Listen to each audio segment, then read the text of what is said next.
Hello, hi, this is SG by Uncle, and today I just want to share with you my latest bike. This is the 2024 Kawasaki Z900RS. So let's go through what this bike has. So this is the yellow ball edition. 2024 comes in a color where it's like a yellow stripe, and it is actually a green base. Now the bike is a bit dirty and can't really tell, but there is like a shimmering green tint, gold tint around it. And actually when it's in the sun it sparkles a little bit, so that's quite nice actually.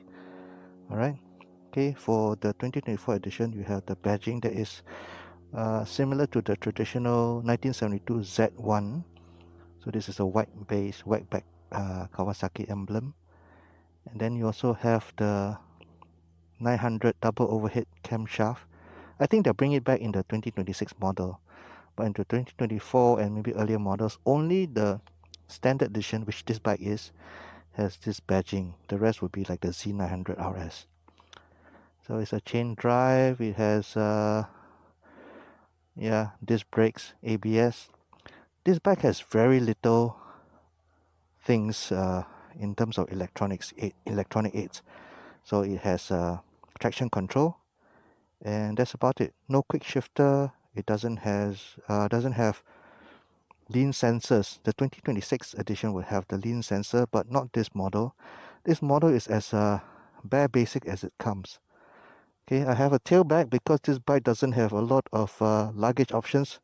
So that's something for you to consider if you want to get this bike. Okay, this has quite a bit of chrome bits. This is a standard exhaust. I'm not intending to change anything. This is a standard grab rail for the passenger. And this is a inline 4. Essentially, it's like a giant, bigger version of the CB400 Super 4, I guess, but maybe a lot more power. This is a 948cc. Bike is not light, it's about 215 kg. And yeah, so what it is. Let's hear how the bike sounds. I turn it on. You have the analog dials, and then you have a small little digital display. And I have also a cheeky what's this? The 5. Yeah, just help me with navigation directions. Right.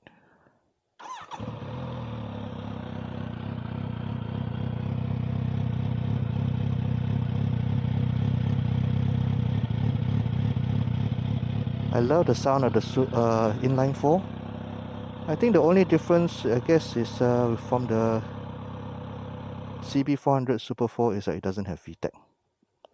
So I guess it's time to go for a ride and tell you what I think about it. Alright, let's talk about this bike. First and foremost, the reason I got this bike, this is a class 2 bike. In Singapore, class 2 would be motorcycles that are above the 400cc range.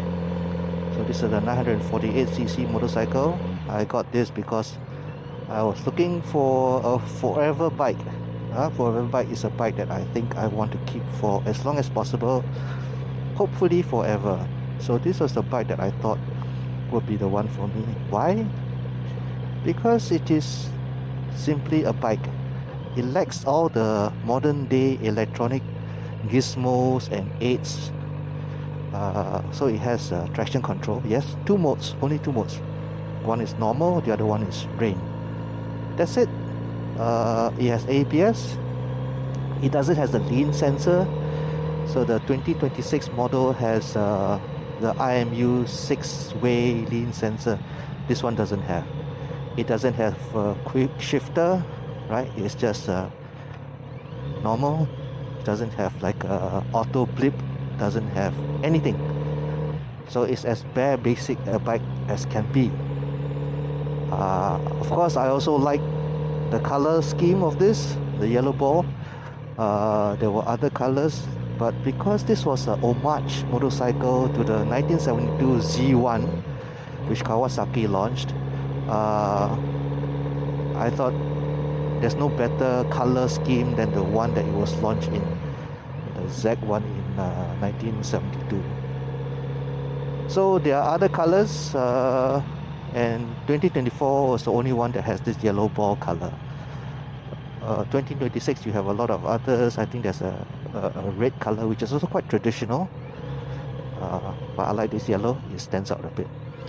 I don't believe there are many of these bikes in Singapore, and that's also another reason why, you know, I like the feeling of this being slightly different from the many bikes that are in Singapore.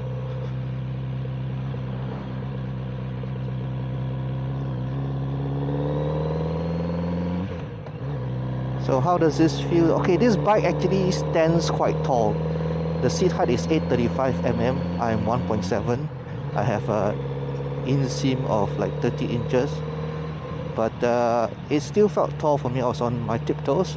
So first thing I did when I got this bike was to actually go to We Bike Japan website and got myself a lower seat, and that helped give me a lot of confidence on the bike, because this bike is it's quite powerful, right? I think if you go through the stages of like the Singapore system of Class 2B, Class 2A and Class 2, it's helpful because it helps you to manage the different power of the motorcycles that you will come through and experience, right? So the Class 2 bike that I was using in SSDC was like maybe 57 horsepower at best, I think, less than 60. Okay, that was the CB750 Honda.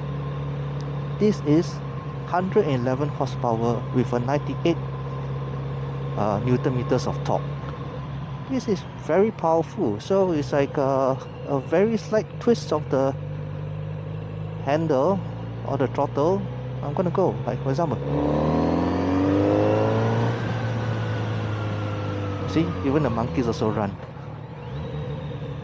So yeah, so seat height, powerful bike, and I think being able to not completely flat foot, but having more of my feet on the ground gave me a lot more confidence on the bike. Okay, another thing about this bike that many people had challenges with was the snatchy throttle. So it feels like very jerky at the low speeds. Let me try to replicate that.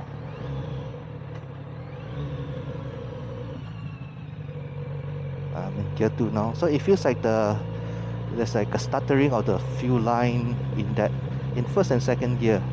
So I think if you're not very finesse with your throttle, you feel like jerky, like first gear, second gear, like in a car. So I guess you have to be a bit mindful when you want to ride this bike. Yeah. Let me take down my visor so it sounds clearer. Alright. So we talked about the height. I talked about the snatchy throttle. So how does it feel riding this bike from... Oh, so it is powerful. You have to be mindful of it. It has the bare necessities of a bike, and I wanted something that's a little bit more traditional.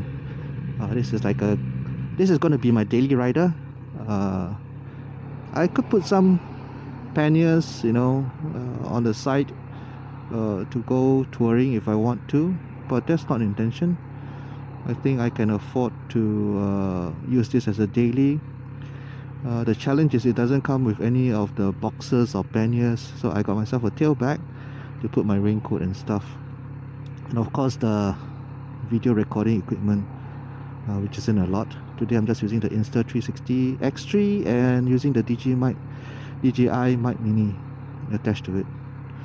Hopefully the sound all comes out okay. Yep.